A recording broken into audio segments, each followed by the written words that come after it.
And as I walked back to the changing rooms, someone shouted Froch. I looked round and he spat right in my face. Lovely.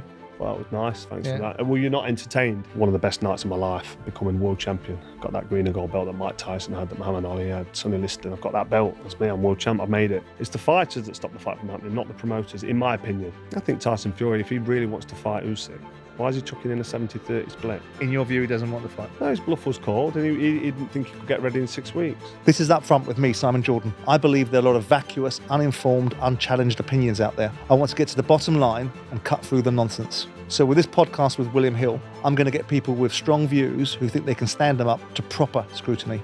There's a good chance I might learn something along the way, and more importantly, so might you. Joining me in today's episode, a man who never shied away from the biggest fights, one after the other. A 4-time world champion, a well-deserved Hall of Famer, and now a brilliant pundit calling the shots from outside the ropes. The Cobra, Carl Froch. Welcome to Up Front. Thanks for having me on. It's a pleasure. Pleasure to be here. I'm in an invidious, difficult position, Carl, because it's very rare that I actually go onto one of these shows with a deep-seated admiration for the person that I'm speaking to. So I find myself in this position of going, I really quite like this guy. And most of the time I'm going in there going, okay, what can I talk about? How can I get them into a difficult position? What information can I get out of them? I'm going to do that with you anyway, but it comes from a position of admiring the work that you've done, admiring all the stuff that you've achieved in your life, and coming from that position. And of course, from your point of view, you have the wonderful honour of having my admiration amongst all the things you've achieved. Yeah. Isn't that something to be it is, yeah. Wonderful. Feel so privileged. I hope you do, mate. I hope you do. But one of the things I was surprised, because anyone that listens to you, watches the way you fault, listens to your punditry now. I mean, you don't pull any punches, both metaphorically and literally. But one of the things I was surprised to hear was about you finding it difficult to believe in your own ability or confidence during your amateur career. Is that right? It was, yeah. I didn't cope with nerves really that well. I was quite nervous, because I loved boxing, I loved competing. Right. But I just hated losing. I wanted to win so badly. I'd make a big deal about getting in. So probably no more than anybody else. But because I would be open about it and talk about it, I'd say, yeah, I was nervous. I was scared. But you talked about being in situations where you were in a dressing room and you wanted to run away.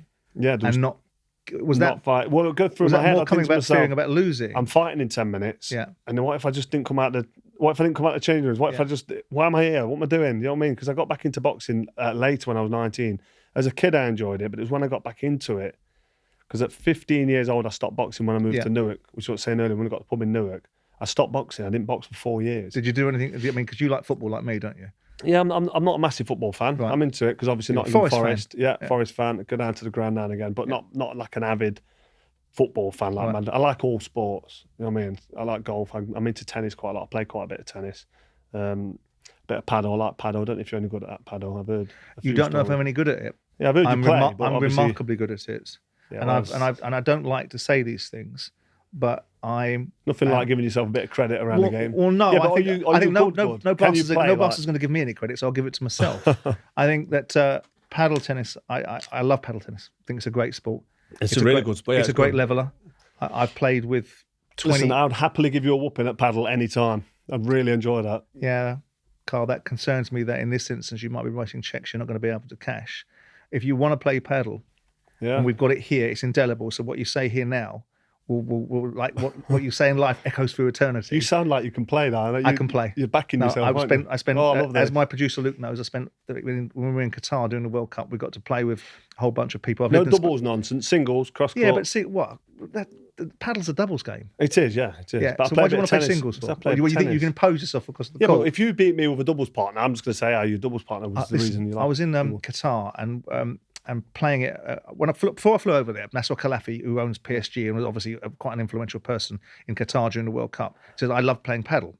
So I said, I love playing paddle. Let's have a few knocks. Yeah. So we go over there, start playing paddle tennis, and all of a sudden he goes, "Shall we invite this person? Shall we invite that person? Shall we invite the other person?" Okay. So we end up with Iniesta, Ronaldo, David Beckham, Gary Neville, Kaka, all these people playing. And then there's this fellow on the other side of the court, and he's got these big ears, right? And they're all sort of cauliflowered, right? And he's absolutely shit. So I said to Kalafi, Uzi, fucking useless. And he said, it's Khabib. Do you want to tell him that he's fucking useless? I said, no, I think I'll keep that to myself. I think I'll keep the UFC champion of the world. Yeah, and he's a beast. But no, I love paddle. So if you fancy your chances of a game of paddle in England or in Marbella, I'd love that. I will beat the former super middleweight champion like he stole something. Hey, listen, you're talking a good one. Oh, well, mate, I can back that one up. Going back to you and your development, obviously 96 fights, and I'm picking back up on that thrust of nervousness and confidence and belief. Yeah. Because to have fought that many fights and to have won 90% of them, I can't square the circle in my mind as to this anxiety or this feeling of apprehension or nervousness that you felt. And is it more to do with the fear of losing than the fear of being in the ring or the consequences as a result of it? It was the losing. It's the losing. It's letting someone down and letting people down. Because my dad really wanted me to box, and he really enjoyed watching me box. Right. And my mum was a big fan of that. And when you box, a lot of people come to watch you, and I just like almost not even embarrassment, but maybe a bit of embarrassment of losing and thinking I've got to go back now as a loser because I lost a couple of fights as a kid, which you do. It's part of learning. It's not win or lose. It's win and learn. The L's learning, which is good. But in many ways, you never want to get beat, especially in boxing, especially when you turn professional as well, because you want to keep that unbeaten record and have that air of invincibility about you, which isn't so much protected as much now. Certainly not in the UFC, but in pro boxing, you don't really want to get beat.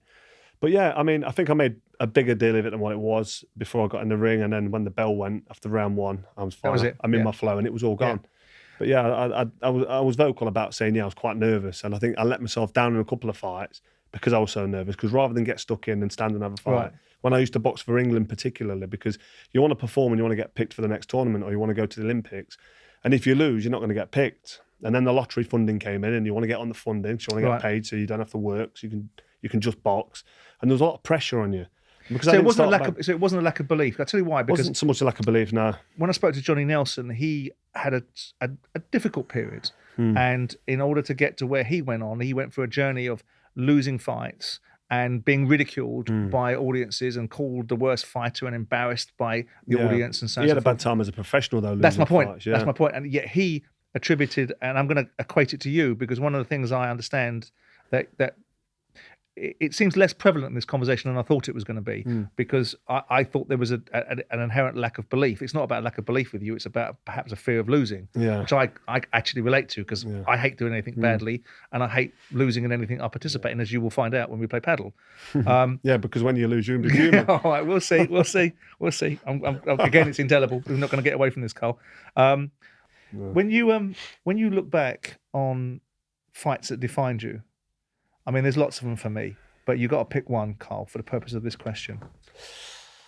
Well, the fight that people remember me for will probably be the George Groves fight at Wembley Stadium with all them fans. Yeah, but I'm not talking about them. I'm talking about you and what do you think defined you? What defines me as a fighter? But the Pascal fight was a battle on it. Was a fight where I still lacked belief. I still didn't know if I belonged at world level, and it was for the world title. But going into that ring with Pascal, I had a great training camp in Ireland with my coach, Rob McCracken, and Tyson Fury was out there for a few weeks. It wasn't until I woke up the next day and saw that green and gold WBC belt on the chair at the bottom of my bed in the bedroom that I realised I'm actually world champion. Wow, I've actually done it. I'm world champion. Did it change the mindset? It did, yeah. After that, I really started to think to myself, right, you've got to walk to the ring now believing in yourself, not just start believing in yourself after round one. Enjoy it and realise that you're here because you belong it. But I even made an excuse for myself that actually Jean Pascal wasn't the champion. It was a vacated title from Calzaghe vacated the belt. I mean, I'd say that fight would sum me up as a person, but I don't think it would define me, because I think you've got to come through a bit of adversity during a fight. And I think the Jermaine Taylor fight, to be able to climb off the canvas, take a shot like I took an uppercut, then I took a right hand and got flattened in round 3. And I took my 8 count. But to then dig in and still get outboxed for 3 or 4 rounds and still be like under pressure, but still manage to somehow get him on his back foot and hit him and hurt him and get him in round 12 and force the stoppage when I had to stop him. in the last round. If I didn't stop him and didn't beat him, I would have lost my world title. I would have thought the second Kessler fight. The That's remarkable. Brilliant. Remarkable fights. Brilliant fight, but I'd already fought him once. I lost the first one in a close fight in Denmark. I wasn't quite at my best because I took a bit of weight off the day before. People say to me when I do this tour with George Groves and we do a Q&A and people in the audience want to know what's your favourite fight, what's your best fight, what's your hardest fight, which fight do you love the most? And I'm in a position where I've had such a privileged career, and I say privileged in the sense that I've been able to fight the best of the best, time after time, back to back, and have so many amazing nights. What about this? Again, I use the example of Steve Collins and Roy Jones Jr. Steve seems to have this real irritation that the fight with Roy Jones Jr. never happened, can't quite understand it himself. And you have a similar situation with Joe Calzaghe. You beat Robin Reed. That should necessarily give you an opportunity to fight Joe Calzaghe, and he steps up to light heavyweight, doesn't he? And there's always been this analysis, and it seems like a bit of rancor, a bit of irritation between you and him about the nature of what could have happened, what would have happened, and of course the comparisons. Yeah. Is that something clear and present? I mean, I saw something that you did the other day with a couple of other guys. I think it was Matthew Macklin. It might have been a while ago where we were talking about the top 5 super middleweights or top 10 super middleweights, or it might have been top 5. I think it was and you put yourself above Joe Calzaghe, and I'm not suggesting you should or you shouldn't. Was quite a while ago. Yeah. So, well, listen, I've got to back myself to beat Calzaghe. If in my head, if I fought Calzaghe, the fight could have gone one of two ways. So it would have either been Calzaghe beats me on points, or I beat Calzaghe by knockout. I don't think I could have beat him on points. I think he was too fit, too busy with his work rate, and it would have been tough to knock out because he's very tough. So it's a fight that would have been difficult for me to win. But I think when I fought John Pascal that night, on that performance, I think that performance knocks out Joe Calzaghe. But the reason we'll never find out and we'll never know is because Joe Calzaghe decided to vacate the WBC title rather than defend against me. I was mandatory for his belt, and he waited until the final day. I think you can hold it for. Why do you think that is? Almost over a year. Well, I just think that it was a fight for Joe Calzaghe that would have been a tough one. In his head, he's thinking, right, this is a tough fight for me. Froch is unbeaten. He's just beat Pascal. It's obviously a hard fight. I'm not going to knock Froch out. No one can knock him out. He's shown time and time again that he can take punches. And Calzaghe wasn't a massive puncher. So he would have known he would have had to work hard to get the win. I want to pick up on something about you and your resilience, because it is a remarkable resilience that you have. And a bit, you commented the other day on Ryan Garcia and Tank Davis and the fact that, you've got to suck it up and get up and get on with it. But yours is, and I'm not blowing smoke up your ass because you're sat here, but yours is remarkable. Some of the fights that you've been in and the manner of those fights, having to climb off the floor against Jermaine Taylor, having to go through a war with Jen Pascal, having to go through absolute thunderous battles that you had with Mikkel Kessler that were just at times slugfests of sheer and utter character. It has to be more than just biting down on the gum shields, doesn't it? I mean, there has to be, the belief system that's been installed in you by Rob McCracken, but this absolute unequivocal belief and resilience that you show has to be just more than belief, doesn't it? I don't know if it's just an innate toughness or maybe drawing on just, I don't know, from tough training camps and tough fights and maybe scrapping at school or having my big brother beat me up as a kid and just coming back from like street fights as a kid, and I've got somebody who's twice as high as me and there's 2 or 3 of them, and I've ended up in a thorn bush head first because I just found it remarkable, Carl. And when I'm in the boxing ring, there's nobody hitting you from behind and there's nobody sneaking up on you. They're in front of you and it's fair. There's a referee there if someone throws an illegal blow. So when I'm in there and it gets tough and it gets hard and I get hit with a shot and I'm maybe a little bit dazed or I'm hurt to the body, it's only a body shot. Guy's got gloves on. You know what I mean? I'm going home later. It's all fair and it's all above board. It's all legal. I'm here because I want to be here. So I don't really make a big deal of it. I don't really worry too much about getting hit. I think that would be differently if I got hit and hit the floor. If I got hit on the chin and went down on the canvas every time I got hit, or I got knocked out and stopped, which I've never been stopped in my life. I've been knocked down twice in my career and I've got up both times to win the fights. So I've got a confidence in myself where I can actually take the risk and I can take the gamble. Yeah. I don't mind standing in front of my opponent and taking a couple of punches, as stupid as that is. Yeah. But I never had the boxing ability. I was never a good enough boxer. I was never fast enough. I never had the ability to to stay off my opponent and outbox him. Not top level, not world level. Someone like Jermaine Taylor, for example, who's too quick and too skillful for me. I'd throw a jab, he'd slip in him with an uppercut, and I'd think, what's he just hit me with there? There's someone else in the ring, like, what's hit me there? And he'd be so quick. So I had to get close to him, and I had to lean on him and get hold of his head and hit him around the body and get my head on his face and punch him with big, heavy, hard shots and bully him and push him back and get him on the ropes and unload 18 punches on him in the last round to get the stoppage. Otherwise, I'd have just been outboxed. But Mikhail Kessler was your first loss, wasn't it? It was, yeah. And given you had this fear back in the day that had been eradicated over the period of association with Rob McGregor, how did you cope with that first loss? It's boxing at world level. It's hard to go through your career without getting beat, and it's how you come back from them losses that defines you. And absolutely, I always come back. I always believed in myself. I always had my best performances as well after a loss. The relationship between you and Kessler was, it was a refreshing relationship to see between two elite fighters that are trading blows in such a formidable way that it was centered in respect. You described it earlier on as when we did the commercials. And the financials for it, I just for the rematch, 50-50 down the middle because let's get this done and let's not make it about money. Let's make it about the fact that we're fighting one another. And the respect, Eddie Owen saying it's pay-per-view on Sky. We're bringing the lion's share of the money to the ring, and he'll accept like a 60-40 split. And I'm like, no, because you're the A side of the equation in this instance. Yeah, I was A side. I just beat Lucian Butte. We've got the broadcaster in Denmark or Germany, the RTL, whichever TV network they use. It's not big money. It's not big news. So we could have easily got a 60-40 split, and I could have made more money, and Kessler would have got less. But I just thought the fight don't happen without him. One, I couldn't look him in the eye and take money off him. And two, why am I more deserved of getting paid better than him when he beat me in the first fight? He ain't got to take the fight. Well, that's a rare attitude, but it's centered in respect. It might be stupid, but for me, it's pride and it's honour. Well, I think there's something to be said for it. And I think there's a few people out there right now not taking and making fights based upon what they think they're worth that could perhaps listen to a little bit of this. A lot of people put money in the place to talk. Listen, there's a balance, Carl. People will say about the money, though, because they don't want to fight. If somebody really wants to fight, as a professional boxer, if you want to box and you want the fight to happen, the fight will happen, regardless of who's promoting you, regardless of which TV network's involved. The fight will happen if the fighter says, yeah, I want to fight him. And the other fighter says, yeah, I'll agree, I'll fight him. And the fight will happen. It's the fighters that stop the fight from happening, not the promoters, in my opinion, because the fighters can agree. Even in the case of Tyson Fury? I think Tyson Fury, if he really wants to fight Usyk, why is he chucking in a 70-30 split? Why is he saying, why I want 70%, you get 30%? And then when that was agreed, he turns around and says, no, the fight's not happening. His bluff was called. In your view, he doesn't want the fight? No, his bluff was called, and he didn't think he could get ready in 6 weeks. But he was trying to look like the big macho man. But do you think he wants the fight full stop? I think he probably does, yeah. He's confident, Tyson Fury. He's got every reason to believe he can beat Usyk because he's twice the size of him.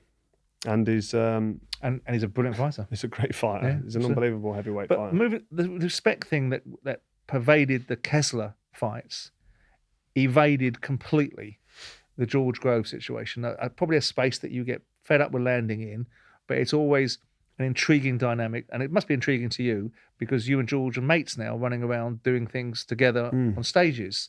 And that took a few years for me to get. Yeah, and I was going to say that's morphed, doesn't it? And sometimes your worst enemies can often become relatively close allies, can't they? But the respect side of things that it existed in the Kessler duopoly of fights, completely not there at all in the George Groves set of fights. And certainly the first one. Why was that so important to you? Because I looked at it at the time and I thought, I don't understand why Carl's getting his knickers in a twist so much about this. Because I thought that George was deliberately trying to get under your skin, did it, and achieved it. Did it well. He did it well, didn't he? He did, yeah. And got you at it. But what was it that about his attitudes and his outlook that irritated you? Because it irritated you so much that you got to a point where he affected you. What was it about him? Well, a lot of the times I think if you get angry, if somebody else makes you angry, a lot of the time it's a reflection of yourself. Yeah. In my head, I was probably immature. I could have done with growing up a little bit. I don't know if I had a sense of entitlement because I just beat Mikhail Kessler in that rematch. I beat Lucian Butte and I beat Mikhail Kessler in a rematch, and I probably thought I was bigger and better than him. So I had a bad attitude. So being angry with him was my attitude. It wasn't so much to do with George Groves. He was calling me names and saying I'm not very good, and I've not beaten anybody, which was ridiculous. Well, that's a silly, yeah. And I was taking all that personally because I was putting myself on a pedestal that maybe I didn't belong in. And I was wanting respect of somebody that wanted to get in the ring and fight me and beat me. Why should he give me respect? I've got no entitlement to get respect from him just because of my achievements. If he doesn't respect me and don't want to give me any credit, then that's totally up to him. And I shouldn't let that bother me. And what I'm saying now is the total attitude I had in the rematch. But in the first one, I was unprofessional, I was immature, I was a bit stupid, and I bit to every little thing he said. He said, "You've not beaten anyone." And he said, "You're slow, you're not that good, you do everything wrong." I'm like, raging. Like stressed Eric when the vein comes and strangles him. And he's like, you they did come out with some great lines. Come up with some great ones. You don't need a sports psychologist, you need a psychiatrist. That was a good one, wasn't it? Yeah, he had some good ones. Yeah. And he got me chomping at the bit and he got me fuming. And if I'm honest, I absolutely fucking despise George Groves before that first fight. I would never have guessed. I wanted to smash his head in so badly. Yeah. And it's ridiculous because you can't go into a ring thinking to yourself, I want to cave his head in. Yeah. I want to smash his face. You've got to have some professional. I want to punch him, and that's what I was trying to do. But what was Rob doing? So what was Rob doing at that time? Because I saw the press conferences, and obviously I've gone back. I've watched that fight so many times because I went to see the fights. And there's two versions of a fight, isn't there? There's the fight you go and see in a live auditorium, and you watch it, and you get emotionally invested, and you get a visceral reaction, and then you go home.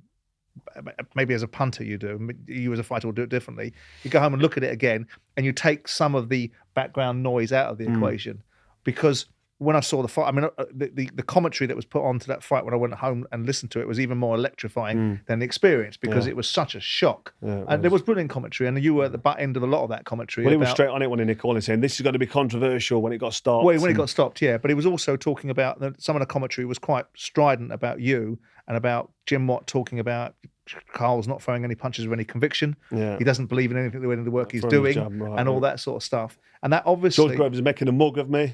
All that, yeah, that must be delightful to hear. But you won the fight. And at the time, I was in the camp of, I'm not sure about that. And as you look back at it, and when I went home and looked at it, and I could see why the fight was stopped, because it was moments. And you said at the time, I'm a fighter, I'm in the ring.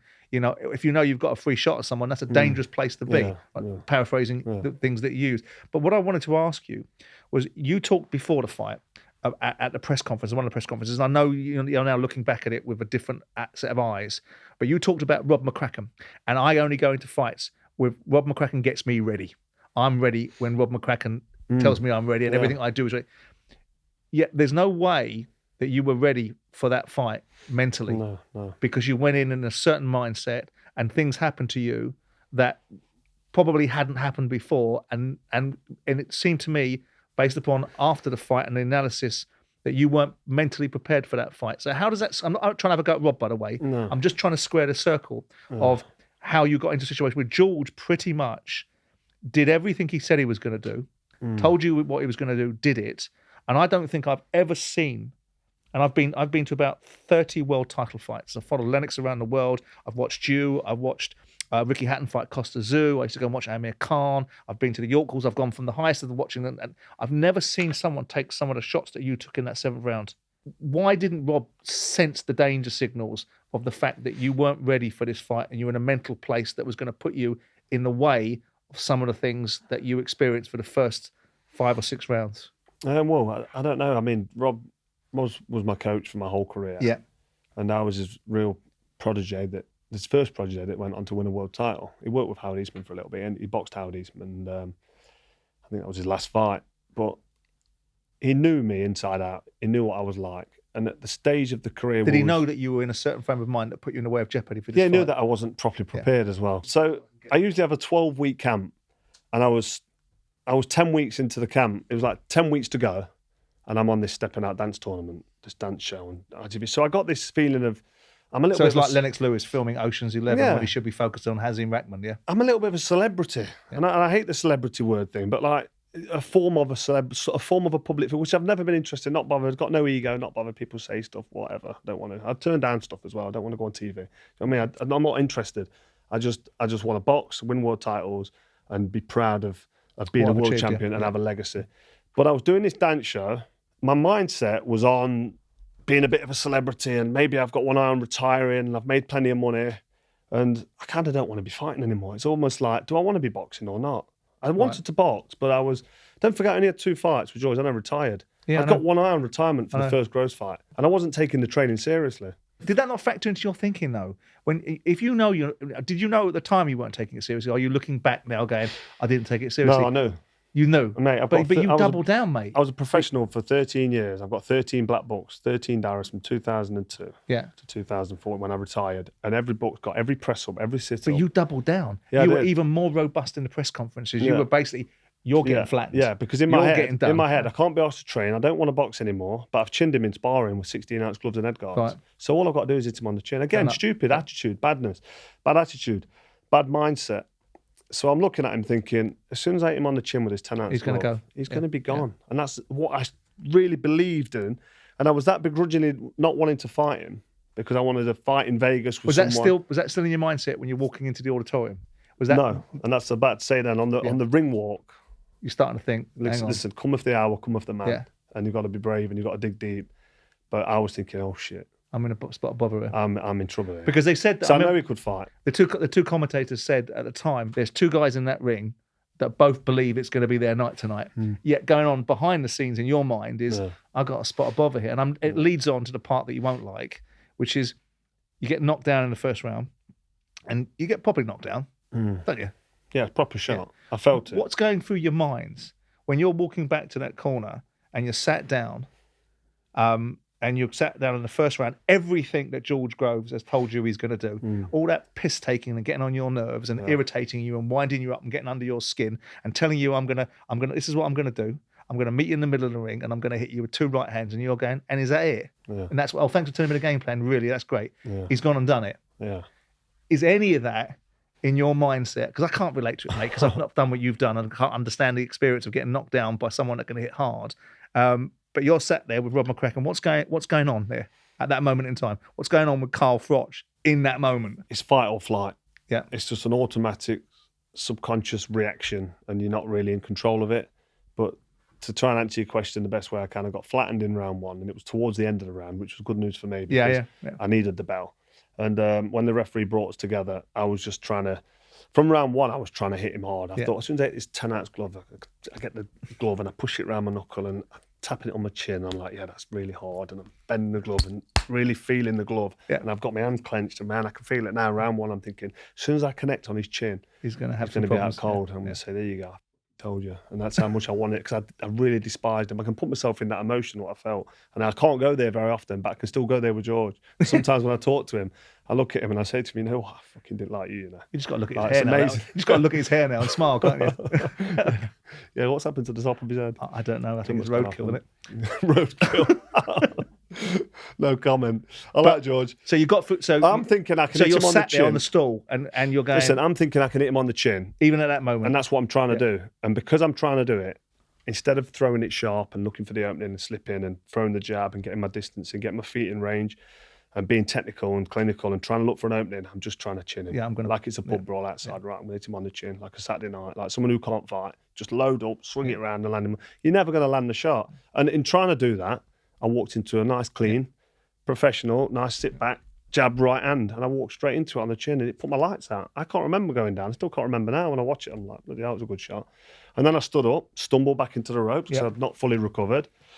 And then referee Howard Foster brings us together, says box, and like an idiot, I stood there, dropped my arms and tried to swing away. And he was a split second faster than me. And he was catching me with 3, 4, 5 shots. The bell went and he hit me with 2 more for good measure. Yeah.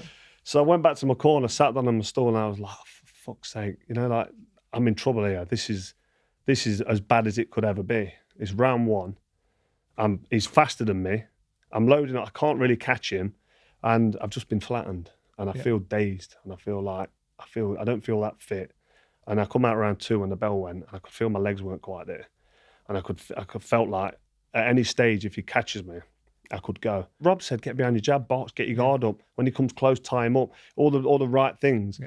But I was just trying to hit him still. Yeah. I still couldn't stand him, still despised him, still wanted to knock his teeth down the back of his obnoxious throat. You know what I mean? And it wasn't going to happen. And I took another 6 rounds of a serious pasting. He hit me with everything, including the kitchen sink, for half the fight. Yeah.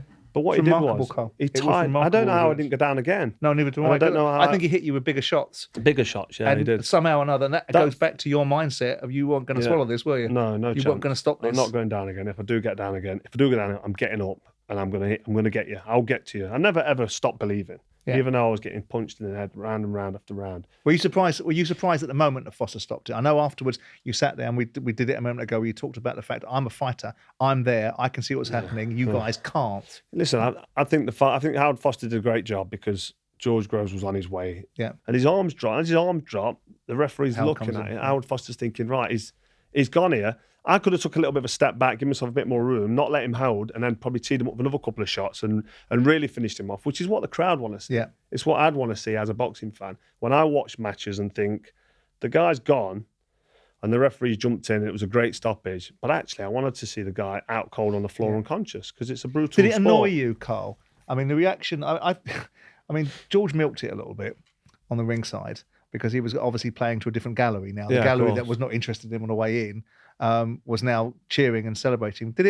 How did it affect you that there was a negative reaction? Felt like a loss. Yeah. Felt like a loss, yeah. And it did upset me a little bit. But Felt unfair? Yeah, I just thought, listen, it's all right.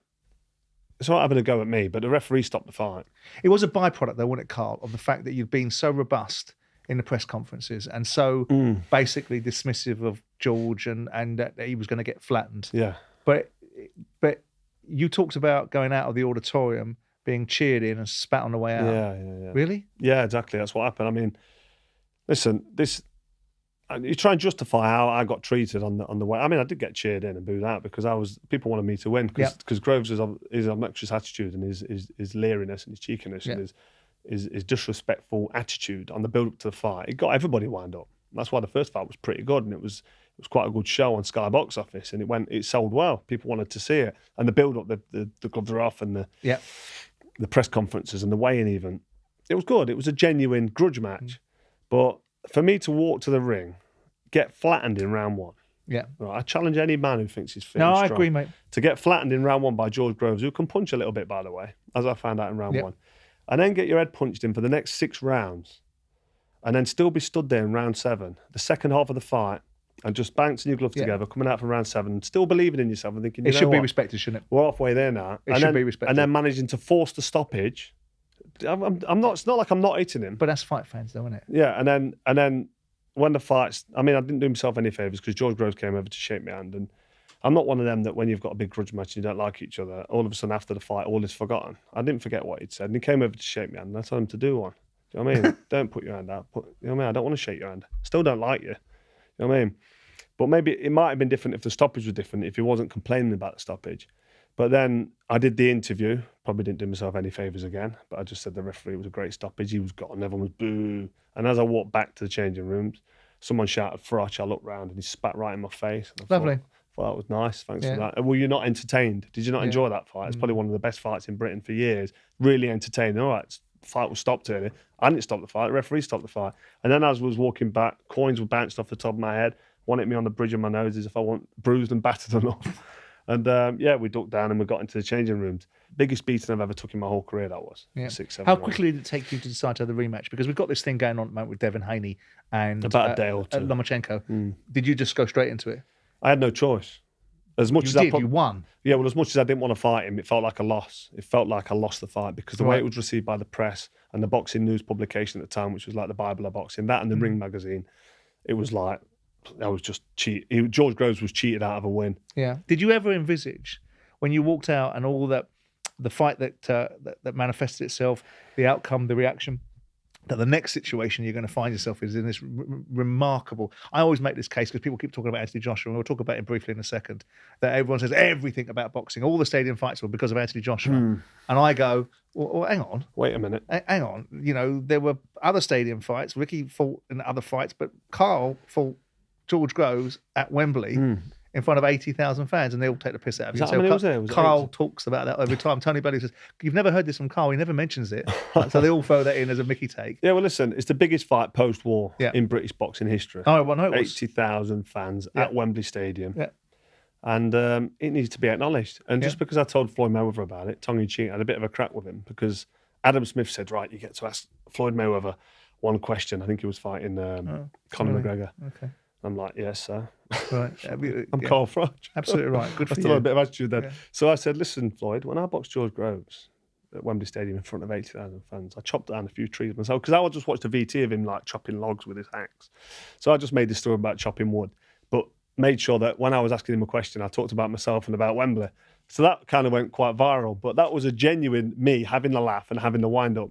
Does it annoy you that people take the mickey out of it? No, I love it. I love it because they're still talking about it, they're still getting wound up about it. So, and Eddie Hearn will back me up because I said to Eddie right before I spoke to Floyd Mayweather, I went, right, listen to this, make sure you get this. Well, what are you going to do? What are you going to do? Don't do anything stupid. I went, I'm going to talk about Wembley and that. And he was like, yeah, go on, that would be great. So I did it. So it was all preempted. But it was a great... You were different in the build-up. When the gloves are off was a fat... I think that's one of the best gloves are off that I've seen. And I've seen some interesting ones, you know, whether it's Dillian White and Derek Chisora being called a donkey or whatever else, right?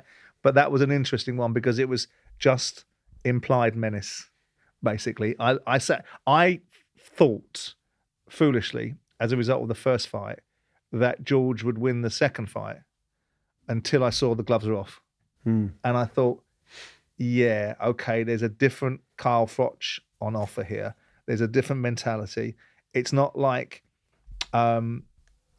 David Hay, although this was later, not getting wound up by Tony Bellew. This is someone that's very just, okay, okay, fine. I'll take the brickbat to the first one. Yeah. I'll let you have your moment in the sun. Yeah. But this is reality now. Yeah. When I got the rematch, and it took, you asked me how long did it take to realise you had to have a rematch. It was like 48 hours because I thought, I'm not fighting him again. I've got him done now. I was thinking to myself, fuck him. I'm not fighting him again. He's had his day. He's had his chance. He gave me everything he's got. Yeah. He knocked me down. He couldn't finish the job. He had his chance, yeah. Too good for him. I'll move on. I'll get something else. And actually, there was nothing else really to go for. There was nothing as big. For me, it was like, I can't retire now. Yeah, with that being my last fight, with people going to go through the rest of my life now if I retire. And diminish everything else you've done by association. Yeah. He was lucky you got robbery there. Yeah. I've got to set the record straight. I've got to fight him. But more so than that as well, to just solidify and make it concrete that it's definitely going to happen. The conversation with Eddie Hearn about it being at Wembley Stadium. Yeah. Well, Wembley Stadium, really? Wow. But this really has caught the public's imagination. And the press didn't just go on for a day or two. It went on for 2 or 3 weeks. No, I remember. And then when the fight got announced, I mean, I was in Dubai with my family, just relaxing, having a bit of a break. So I didn't get a chance to go away with my kids much and have a family holiday. And I was out there with Rachel and the kids. And Eddie Hearn was ringing my hotel room non-stop. And I was sick of him ringing me. And I had a conversation with him saying, listen, he's mandatory now. Yeah, he's gone out to wherever he's gone to get it sanctioned and become mandatory again. We want mandatory. He was like ranked number 5, but they said no, immediate rematch because of the stoppage. He'd gone out to Mexico or something to see the IBF and sat there and watched the video of the fight at the stoppage. And they'd said, yeah, you deserve a rematch. So he got the rematch. Yeah. I was like, good, that's good news. Fair play to him. It's great. It's going to be Wembley. It's massive, and I'm going to take it seriously. Yeah. So all I had to do in the rematch was be train properly. Yeah. I couldn't have been any worse prepared for the first one. I couldn't have been so bad attitude, like I said I had earlier, and I was stupid on the build-up. I didn't give him enough respect, and I had an overinflated opinion of myself. And you still got to want it for the right reasons, and this rematch was going to set the record straight for me. Was it the ultimate satisfaction for you? The manner in which you dealt with it. That was it.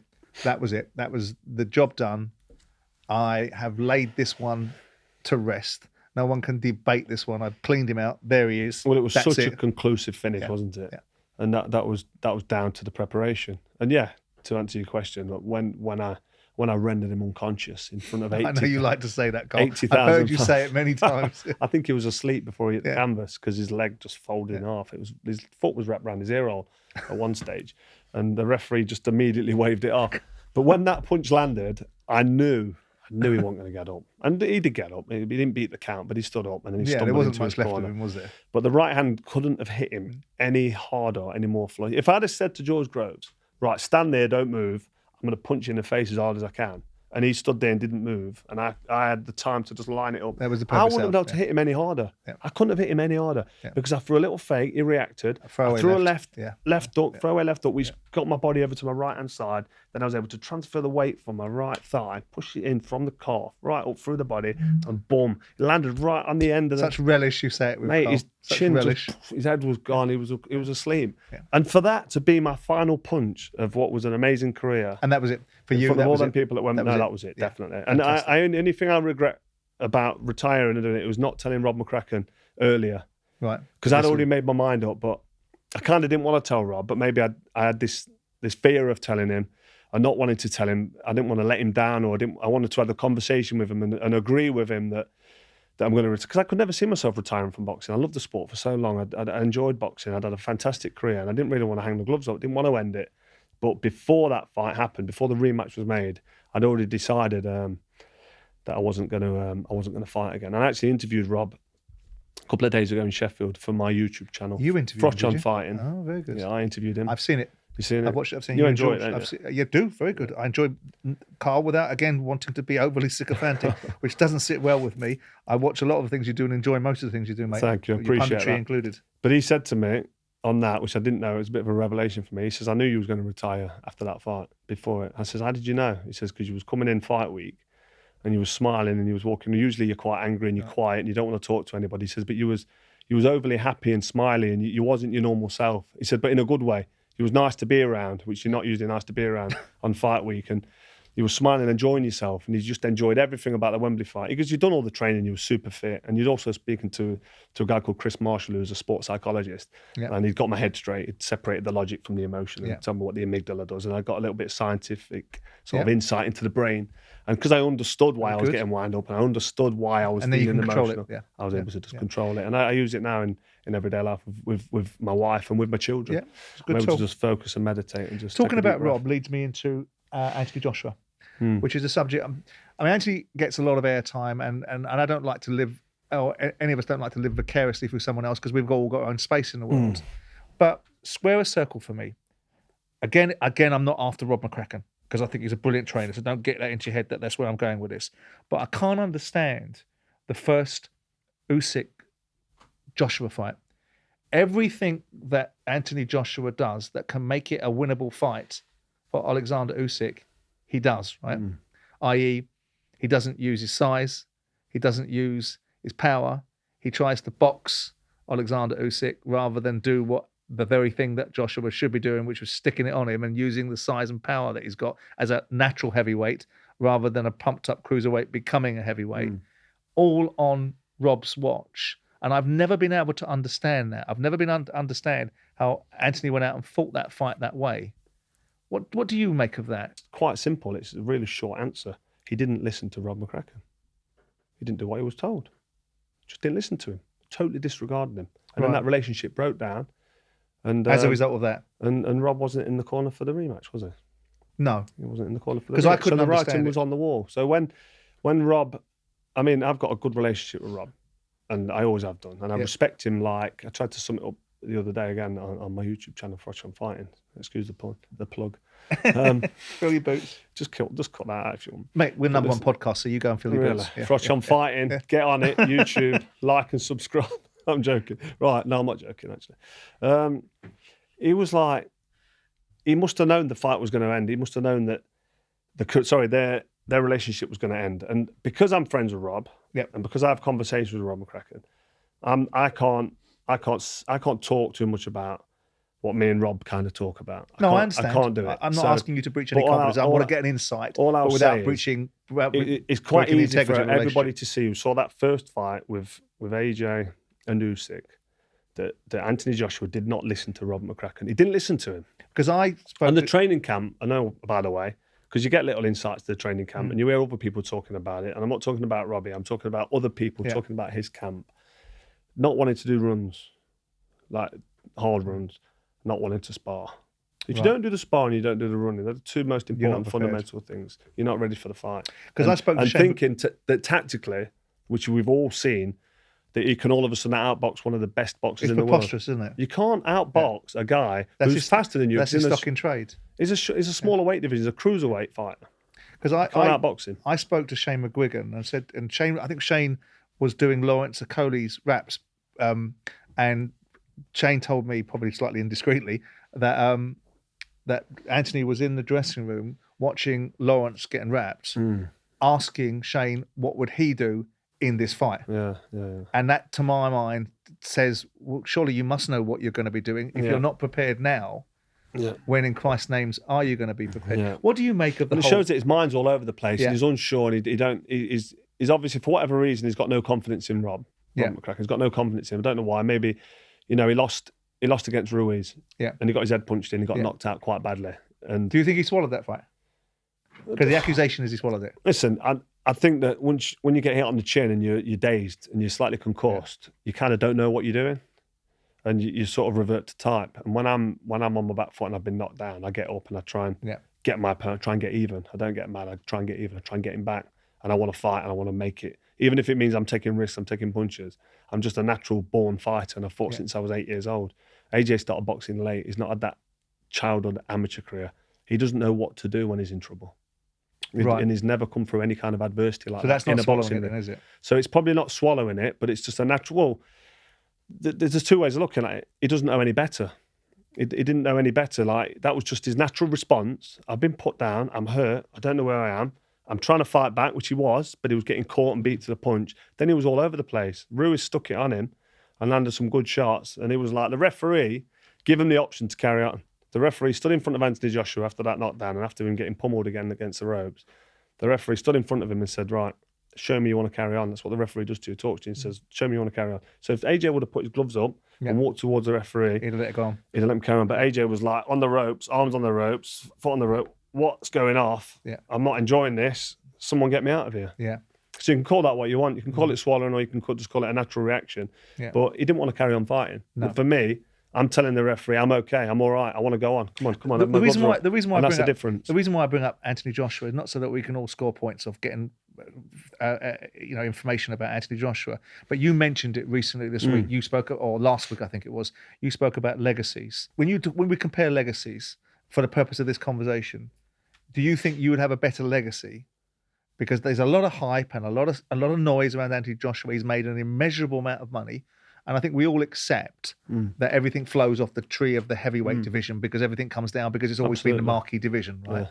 But when you look at legacies, would you say, because you've been critical, you've talked about the fact that his legacy doesn't really exist. He hasn't got one. He beat Charles Martin, which wasn't much of a champion. He's lost to I'm paraphrasing now. He lost to the Pillsbury. Charles Martin was gifted the IBF title because Artur Spilka, he ruptured his cruciate ligament during the fight, and then so it was a paper championship. Yeah, he had to beat him still, but notwithstanding but it was Charles Martin. Charles Martin's since and we agree that Klitschko was a jaded Klitschko that possibly gassed when he had an opportunity. 42 years old, sat on the sofa for 18 months, and he loses to retirement and fights AJ. And AJ climbed off the canvas. Yeah, and dug deep. In what was a very good win in front of. And I think that's the last time he wanted to do that. I think he went to an abyss. I think he went into that space where he had to. You fighters have to go into a unique space, which is when the muck and bullets are flying. Some people stick and some people don't, and it's going into a dark place and being prepared to go there. Right? You've been there many times, and I think Antony went there against Klitschko. It went to a dark place. He won the fight. I think Klitschko gassed, and I don't think he's ever wanted to go there again. He kept Joseph Parker at range, albeit the fight. We never want to go there ever again. No, but you have to go there sometimes, don't you? But when we go there, it's whether or not you stay there and you're willing to participate in that environment and enjoy it and relish in it and get involved, or whether you want to shy away from it and back off. And I think that when Anthony Joshua was asked the question, especially since the Ruiz fight, when it came on top and he got knocked down, and then he started getting shots, he don't want any part of that smoke. Yeah. He don't want that action. He's not used to it. He's not had it as a kid. He's not had his big brother beating him. I don't know if he's had his brother beating him up, but when you're brought up as a kid and you're used to being in that environment and you fight from when you're 10 years, I was sparring at 8 years old, and you're up close and personal, exchanging shots. You've got left hooks whizzing past you. You've got uppercuts landing on your chin. You're in close, you roll onto the chest. You get a little bit of room by just pushing your opponent off, and you give yourself some punching distance, and you land a big left hook and a right hand, and then another right hand hits you. And you're close for minutes of rounds. And it becomes a subconscious reaction where you almost have an out-of-body experience when you're exchanging blows. You're not thinking about throwing the right hand and the left hook and the double jab right hand, trying to draw a right hand so you can slip it and throw the left hook. You're not thinking about anything. It's just happening. For me, it's almost like an out-of-body experience. It might sound a bit too spiritual, this, but it sounds like you're not in control of what's happening. You're just doing it naturally. So I just think AJ's, nothing against AJ. I think AJ's had a fantastic career. Yeah. But legacy, the question was your legacy or his? I might get ridiculed for saying this. I think he's overachieved.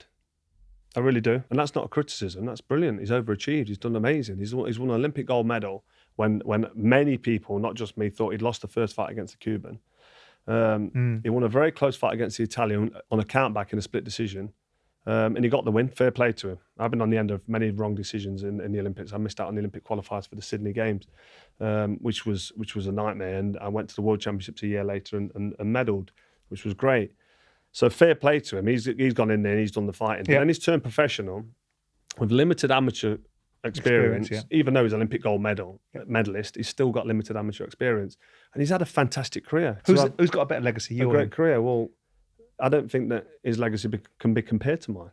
I don't think it's one bit comparable, because he's a 2-time heavyweight champion. Well, we've agreed that the heavyweight champion feeds off it. Everyone feeds off that division. You're a 4-time champion. Why do you think it cannot be? I know what the answer is, but I want to hear it from you. Well, the thing is, you have to look at who you fought, what level you fought at, and the timing of the people that you fought, and how many unbeaten fighters you've beat as well. It goes down a lot. And I beat Jean Pascal for a world title, my first world title, who then went on to become a light heavyweight unified world titleist. Jermaine Taylor up at super middleweight, Arthur Abraham, Mikhail Kessler. Glenkov Johnson, all right, past his best. I didn't beat Andre Ward, but I beat Andre Durrell, and it was a very close fight. And a lot of people say, that could have gone either way. Well, it could have done, but the guy came and ran and held, and he was scared to death of being hit. So he didn't deserve to win. So he didn't win because I beat him. Yeah. And I beat Mikhail Kessler in the rematch, and then I went on to beat George Groves, who was also unbeaten and 10 years younger than me in not one but 2 fights. You know what I mean? So when you look at that run of fighters and that level of opposition, time after time, back-to-back world title fights, you can't compare that with a heavyweight, and we're talking about Anthony Joshua, who's fought Charles Martin, who's a nobody. Yeah. All right, he's an IBF champion, but he was gifted the title.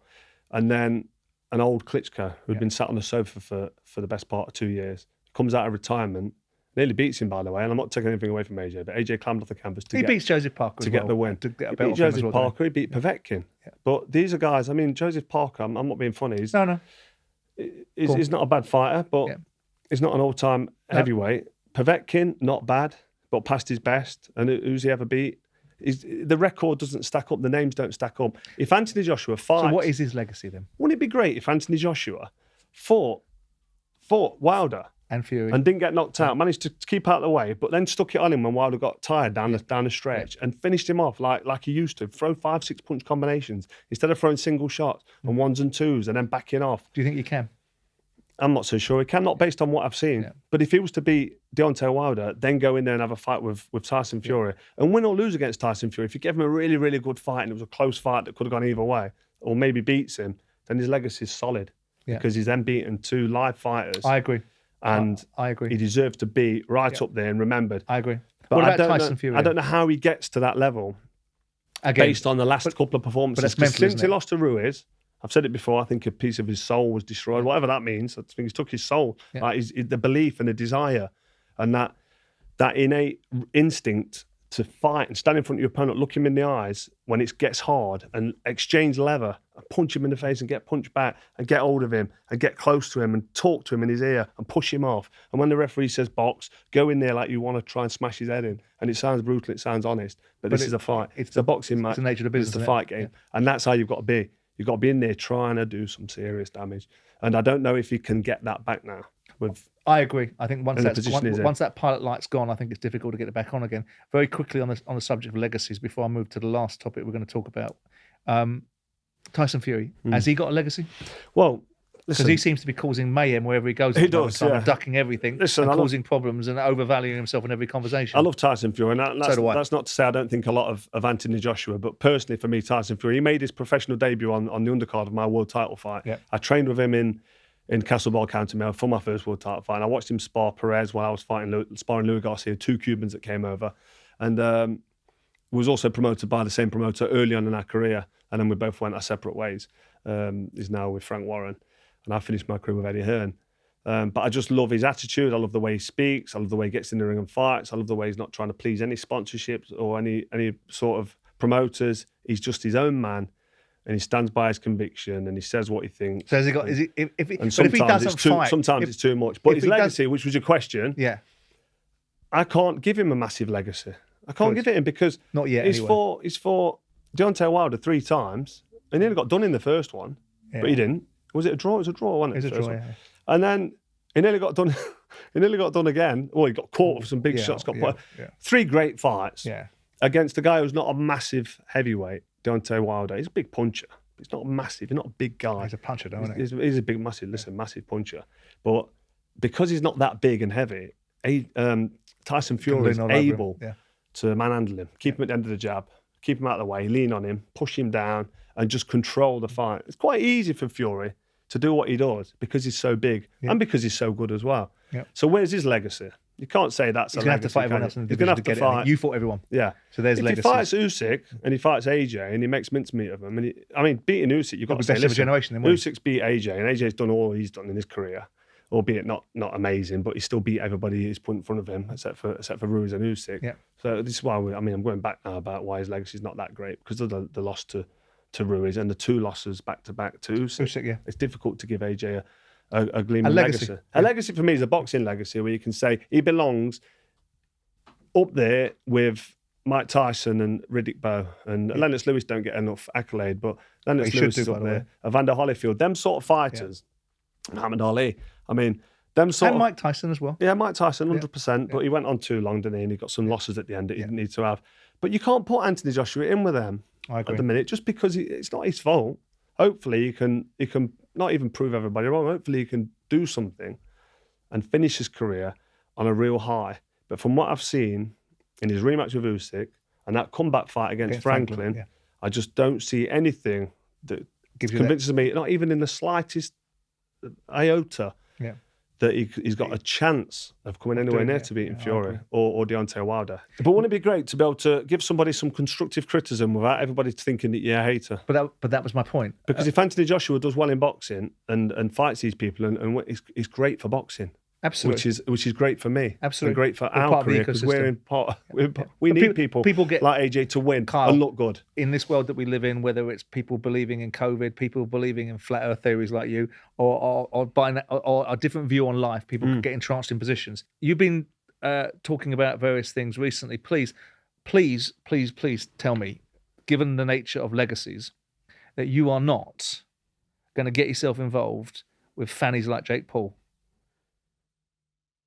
If someone was going to say to you, there's a suitcase there's a pause in it, it says it's about money. I've not done many things in my life for money. I did 50-50 with Kessler. Exactly, but I'm gonna fight this scarecrow. Listen, mate, what is it? What do they call it when the cricketers? Is it a testimony? We don't get a testimonial in boxing. We don't get a little free gift. It'd kill your legacy. Wouldn't this kill your legacy? I don't know. Would it kill my legacy? Do you respect Floyd Mayweather for doing these dances? Would I be the hero that stopped all the hype around Jake Paul? Jake Paul's trying to... I don't mind Jake Paul doing what he's doing and having a go, and he's getting in the ring, same as white-collar fighters. I don't mind them. They're brave. They're getting in there. They're taking punches in the face. But people are taking them seriously. But that's just what I'm saying. But don't ask us to call you a professional fighter when you struggle to even stand up straight. Fine, good. But then what do you want to go in a bleeding ring with him for then? To just tell him, listen... No, because you want a big suitcase of money. I'm 10 years... Yeah, but obviously there's a big suitcase. I'm not going to do it for free. Because I might get my nose bent or something. It might hit me with a lucky elbow. I've had this baby straightened. But if I've lost my way of thought now. If I could be the guy to end the Jake Paul shenanigans, you look at Floyd Mayweather and go, oh really? He boxed the other week in front of two people in an arena, and it was. I don't know why he did that, to be honest. Floyd Mayweather. Because he's getting paid a load of money. Where did the money come from for that? Digital no one bought presence, I tickets. suppose, but people in the auditorium will be superseded by those that are watching digitally, won't they? Listen, I'm not stupid enough to come back out of retirement and fight anybody of any serious level as a professional. The reason I retired at 36, 37 is because, one, the desire was going, but two, I couldn't really do it anymore. Through Achilles tendon injuries, ACL reconstructions, hand operations, dodgy elbows. I've had too many cortisone injections injected into them. I just didn't want it anymore. And I got my kids, and health is more important. Health is your wealth. That's as far as I'm concerned. When you're financially free, you're not interested in anything. You can have all the money in the world, finance. but if you're not healthy, it doesn't matter. You need your health, don't you? Of course you do. Would you come out for a retirement for Kawasaki? Probably not, no. And I don't think Kawasaki would. Because that would, again, be an exhibition fight, but it proves nothing. It'd be a pointless exhibition fight. And as I've got older and I've got more mature, and I've realised, and I've spoke to Rob McCracken, and I realised Joe Kawasaki had a fantastic career. He was a really, really talented fighter. He was. And that's where I said he was the best fighter in the last 20 years, because I mean it. Because he was. If you look back, who are you going to put in front of him? You can't put anyone in front of him. You can put Lennox Lewis up there. as a close second. And there's a few fighters that have had great careers over the years, but Calzaghe retired undefeated in 46 fights. He did, remarkable. Yeah, he had a couple of close ones. I picked him to beat you, by the way. Yeah, well, that's fair enough. It's easy to think that Calzaghe beats me because he's such a great fighter and he's tough. But by tiny margins. You can see how I could beat him. I didn't like doing it either. But what a great fight that would have been. Better. Imagine me standing in front of Calzaghe and he's throwing 5 or 6 every. Well, like McGuigan picked him to beat you as well, by the way. McGuigan's one of your fanboys. McGuigan knows his stuff, though, doesn't he? So if he McCracken picked you to beat Calzaghe, you can't argue it. Yeah. If you could give Conor Benn one piece of advice, what would you give it to him? Sit in front of the British Boxing Board of Control, have a conversation with them, apologise publicly, and get on with your career as fast as possible. Good advice. Carl, you may go to the toilet. No, thank you. Thank you very much. I've really enjoyed today. It's been delightful having you here. And thank you for being so upfront. Thanks for having me. Pleasure. Upfront with me, Simon Jordan, is brought to you by William Hill. Future episodes can be found on YouTube, Spotify, or wherever you find your podcasts. 18 plus, please gamble responsibly.